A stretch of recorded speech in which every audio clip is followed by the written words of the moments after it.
So earlier I talked about permeable pavement as the buzzword in landscape design. But what is permeable pavement? Well, it's any kind of pavement that will allow the water to drain through the product rather than down the product.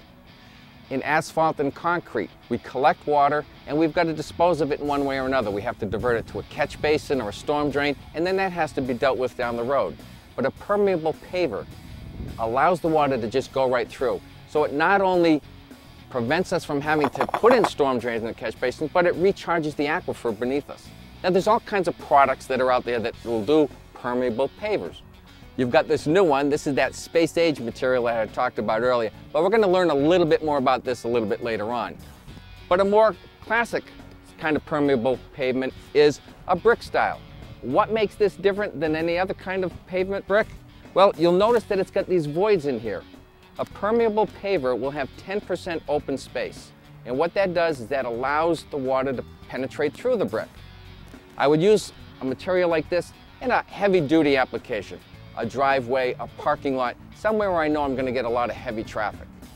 Another idea is something new that's been out for about 4 or 5 years, and believe it or not, it's called drivable grass. And what does drivable grass do? Well, I'm going to install a drivable grass paver just like I would any other paver, with one big difference. Underneath my paver, instead of putting concrete sand like I would for a paver like this, I'm going to put a little bit of loam. And then once I set my paver down, I'm going to fill all my joints full of loam. And I'm going to seed it, just like I was planting a lawn. What has that done for me? Well, it's done 2 things.